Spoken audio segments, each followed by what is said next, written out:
ఎన్నో ప్రజా పోరాటాలు చేసిన కొండ లక్ష్మణ్ బాపూజీ నేటి తరానికి స్ఫూర్తిదాయకమని మాజీ ఎమ్మెల్యే గండ్ర వెంకటరమణారెడ్డి అన్నారు.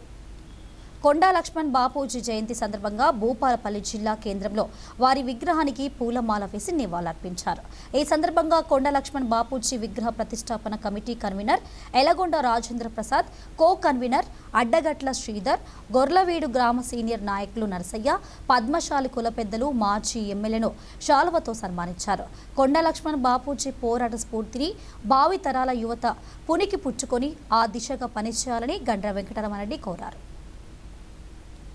సమైక్య రాష్ట్రంలో ఎమ్మెల్యేగా మంత్రిగా ఉండి ఆనాడు సమైక్య రాష్ట్రంలో జరుగుతున్నటువంటి తెలంగాణ రాష్ట్రంకు జరుగుతున్నటువంటి అన్యాయాన్ని చూస్తూ ఊరుకోలేక ఆనాడు శాసనసభ సభ్యత్వానికి మంత్రి పదవికి రాజీనామా చేసి తెలంగాణ రాష్ట్ర సాధన ఏకైక లక్ష్యం అనే ఉద్దేశంతో మరి మొదలుపెట్టినటువంటి నాయకుడు 2001లో తెలంగాణ ఉద్యమానికి గౌరవ చంద్రశేఖరరావు గారు నాయకత్వం వహించడానికి ముందుకొచ్చిన సందర్భంలో ఆనాడు ఒక ఆఫీస్ పెట్టుకోవాలంటే ఎక్కడ లేనటువంటి సందర్భంలో వారి ఇల్లునే ఆఫీస్ గా ఉండడానికి ముందుకొచ్చి ఇల్లు ఇచ్చినటువంటి నాయకుడు శ్రీ లక్ష్మణ్ బాపూజీ గారు.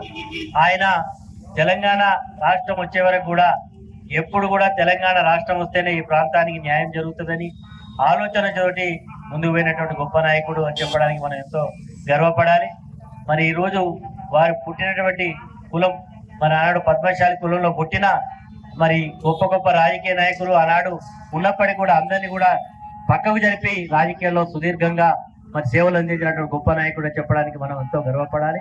కాబట్టి మన అందరం కూడా మన భూపాలపల్లిలో గతంలో ఆయన జన్మదినాన్ని కానీ వర్ధంతిని కానీ జరుపుకోవాలంటే ఒక వేదిక లేకుండే ఈ రోజు భూపాలపల్లి పట్టణంలో మరి ఇలాంటి కార్యక్రమాలు జరుపుకోవడానికి ఎంతో ఉపయోగపడుతుందని ఈ సందర్భంగా గుర్తు చేస్తూ రాబో రోజుల్లో మరి కొండా లక్ష్మణ్ బాపూజీ గారి యొక్క స్ఫూర్తితో మనందరం కూడా ముందుకు పోవాలని కోరుకుంటూ నాకు ఈ అవకాశం మీ అందరికీ హృదయపూర్వక ధన్యవాదాలు తెలియజేస్తూ జై తెలంగాణ.